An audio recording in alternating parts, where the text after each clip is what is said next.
Fala galera, aqui é Wagner Fernandes do próximosconcursos.com e agora eu vou falar para vocês as principais dicas de métodos e técnicas de estudos que vão ajudar vocês a ser aprovado no próximo concurso. Bom, da onde a gente tirou essas dicas? De dois lugares basicamente, na verdade são três, vamos lá. Primeiro a gente tirou da pesquisa científica, tem estudos recentes sobre a aprendizagem e a gente tentou reunir aqui os métodos de estudos que essa pesquisa científica identificou como os melhores. Segundo, experiência, tanto própria quanto dos primeiros colocados em concurso. A gente pegou, viu as técnicas, mapeamos as melhores técnicas e estamos colocando aqui. E terceiro também, de estudos internacionais, de dicas de pessoas internacionais, que não é pesquisa científica, mas tem também feito trabalhos, livros, blogs e tudo mais sobre o assunto. Espero que vocês gostem, a gente fez isso aqui especialmente para vocês. E tá aí, se preparem que agora vai a dica número 1. Preparados? Vamos lá! Então, vamos ver quais são essas técnicas avançadas de estudo? Eu só preciso fazer alguns alertas. O primeiro deles, são técnicas realmente avançadas e métodos de estudo avançado. Então você tem que querer se aprofundar no estudo, não é aquele estudinho relaxado ou de qualquer jeito, ok? Então são técnicas que vão dar um certo trabalho. E o segundo é que a gente tem esse artigo aqui, ó, preparado para vocês com muito mais detalhes e muito mais técnicas. Aqui a gente só escolheu as melhores, ok? As top, beleza? Vamos lá então. A primeira técnica de estudo que a gente vai falar com vocês, ou um método de estudo, é o método do Corson. Quem é Corson? O Corson é esse senhorzinho aqui, que já faleceu, mas ele foi um professor universitário por muito tempo. E o que ele observou? Ele observou que os alunos deles aprendiam uma frase de cada vez, ou seja, se tem que ler um livro, uma página inteira do livro, de um tema complexo, eles entendem a primeira frase, entendem a segunda frase e vão entendendo uma frase de cada vez. E por que a gente tem que entender isso? Porque é o seguinte, sabe aquela situação que você leu ali, aquele capítulo e disse eu não entendi nada? Ela é mentira. Por quê? Porque você provavelmente entendeu 70, 80, 50, um percentual bem grande da matéria, apenas não entendeu um pequeno pedaço. E o que ele diz para fazer? Quando você tem aquela sensação não entendi, você pega assim, mas para aí, o que eu realmente não entendi? Qual é a parte? E conseguir no texto ver qual é a parte que realmente não entendeu.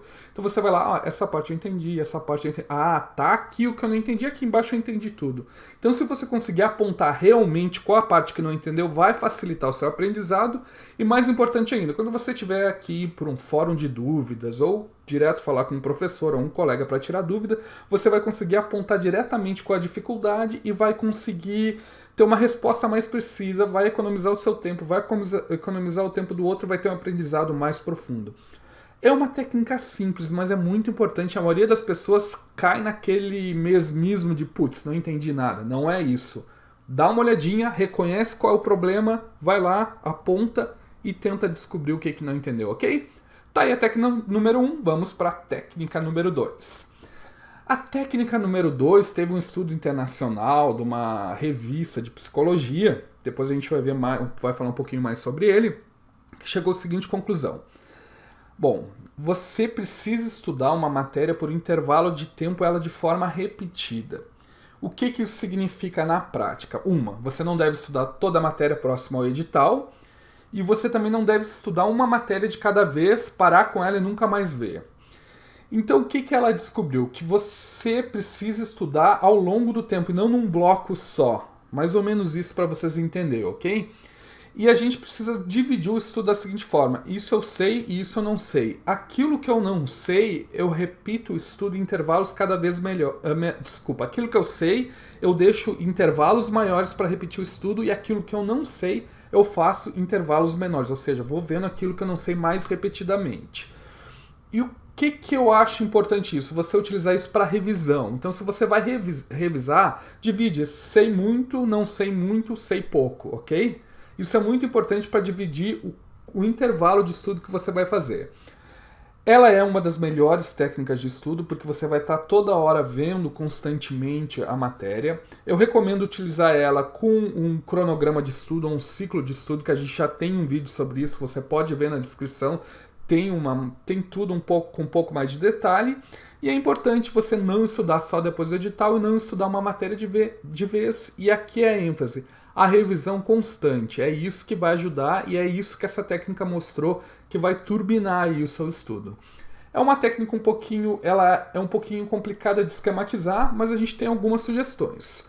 Uma é a planilha que a gente calculou o ciclo de estudo para você repetir, estudar todas as matérias ao mesmo tempo. E outra tem um método chamado Anki, principalmente quem quer trabalhar com flashcards, que ele divide aqueles flash que precisa estudar mais e o que precisa estudar menos. O importante é que você entenda que você vai ter que estar constantemente repetindo aquele estudo, ok? Beleza, vamos então para a técnica número 3. A técnica número 3 é para evitar a crase. E o que é a crase? A crase é um termo filosófico lá da época de Platão, que é mais ou menos não ter controle sobre si mesmo. O que a crase tenta explicar?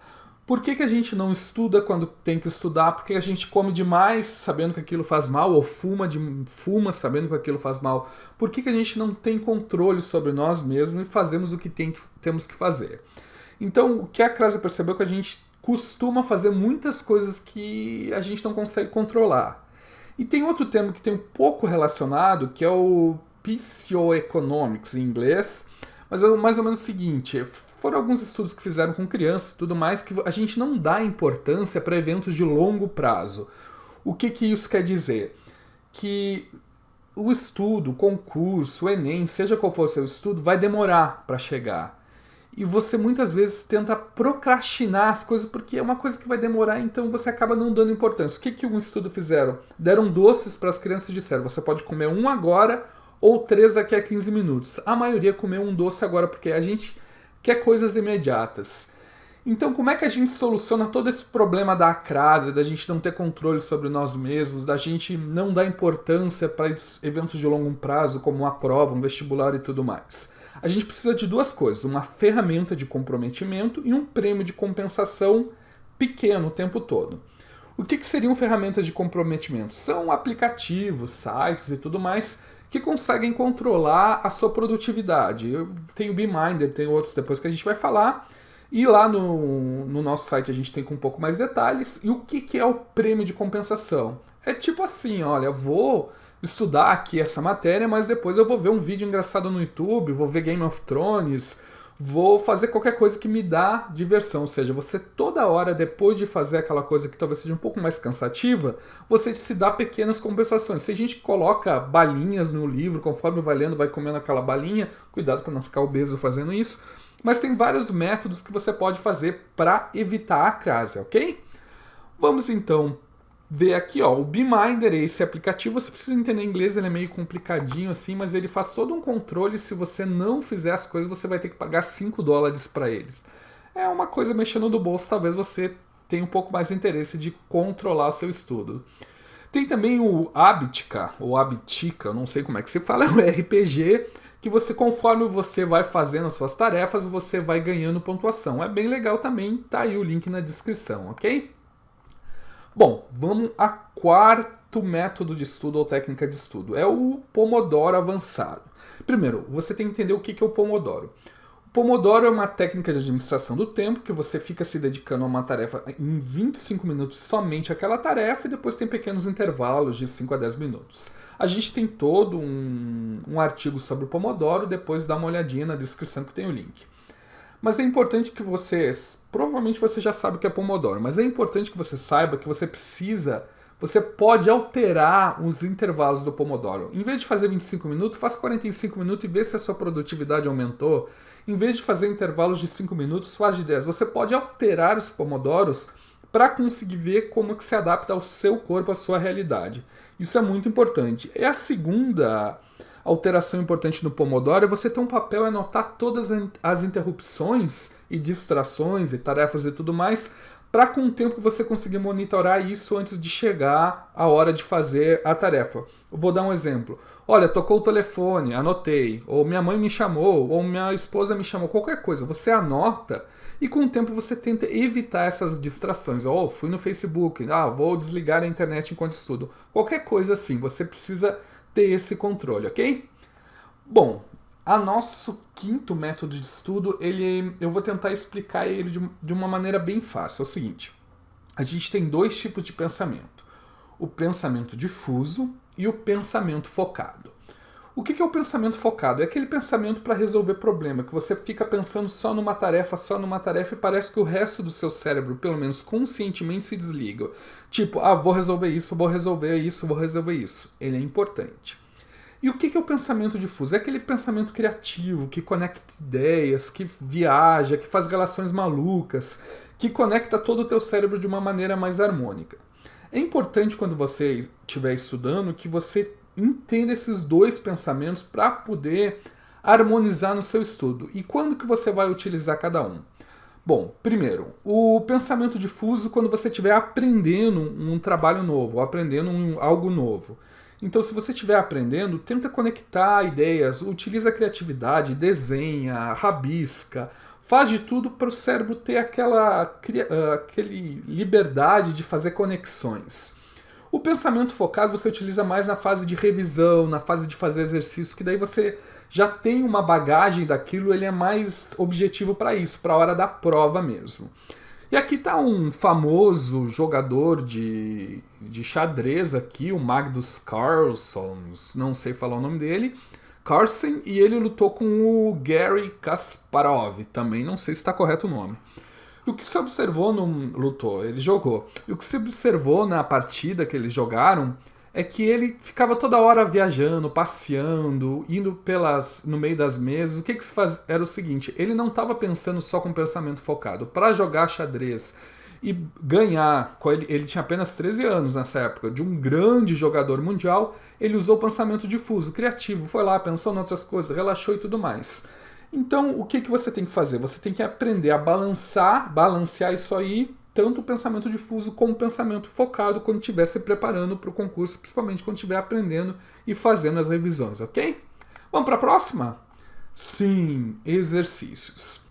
Esse estudo dessa revista Psychological Science in the Public Interest, olha, lindo nome, ele descobriu que os testes práticos, ou seja, exercícios, fazer a coisa mais prática possível, eles são 2 vezes mais eficientes que qualquer outra técnica. Ou seja, você não tem como fugir dos exercícios. Então, se estiver estudando, faça, refaça, faça de novo. O quão mais prático, melhor, ok? Então, não perca seu tempo estudando todos os outros métodos se você não fizer exercício, ok? Isso aqui é só para enfatizar, provavelmente você já sabia, mas a ciência confirmando aquilo que a gente já sabe. Bom, a técnica número 7 é a autoexplicação. O que é autoexplicação? É você imaginar que tem alguém na sua frente e você explicar para aquela pessoa ou você ir no espelho explicar para você mesmo a matéria. Ela é importante quando você tem um primeiro contato com a matéria e principalmente quando você tem conteúdos abstratos, coisas muito difíceis para ver se você realmente aprendeu. Mas quando você já está numa fase de revisão, numa fase mais avançada de estudo, ela tem pouca utilidade. Ela também é bastante útil se você tiver que fazer testes escritos, porque você consegue entender melhor conceitos, mas ela não é tão útil para memorização, é mais para entender conceitos, ok? Mas é uma técnica boa aí, tá aí para você usar. A última técnica que a gente vai falar é resumos. Resumos eu preciso alertar uma coisa. O estudo da revista da Psychological Science in the Public Interest, ele descobriu o seguinte, resumos é melhor do que simplesmente passar um marca-texto, grifar o texto e reler o texto. Mas ele não é muito bom porque ele, como é que vamos dizer? O resumo por si só ele não tem resultado tão bom, porque é só um resuminho, você não tem tanto esforço. Quando que o resumo é importante? Quando você combina com as outras técnicas e acaba fazendo uma revisão, entendeu? Então você vai conseguir fazer o intervalo intercalado junto com o resumo. Então o resumo sim é importante, mas não o resumo por si só. O resumo combinado com a revisão para você conseguir acelerar seu aprendizado e revisar mais rapidamente, ok? E ele é importante para prova escrita. Se você for fazer prova escrita, é importante você ter resumos. Bom, são essas as 8 técnicas que a gente entende ser as mais importantes. Tenho certeza que se você utilizar vai bombar, vai turbinar o seu estudo. E o que a gente convida vocês é para visitar o nosso site. Lá você vai ver todos os concursos abertos, os previstos, notícias de concurso. A gente está bem atualizado com notícia, com as previsões também a gente está bem atualizado. E principalmente tem manuais de alguns concursos com detalhes de salário, carreira, como é que eu trabalho no dia a dia. Temos também dicas de estudo como esse vídeo que você viu agora, e temos reviews de materiais também de alguns livros, de algumas apostilas e alguns cursos. No resto a gente pede que você dê um joinha no nosso vídeo, dê um joinha no nosso canal, visite o nosso site, vai lá no Insta, seja nosso seguidor, vai lá no Face, dê um like. E no mais a gente está aqui para ajudar vocês. O que precisar é só perguntar que a gente está aqui para dar todo o suporte, ok? Valeu pessoal e sucesso aí nessa empreitada. Isso aí pessoal, até mais!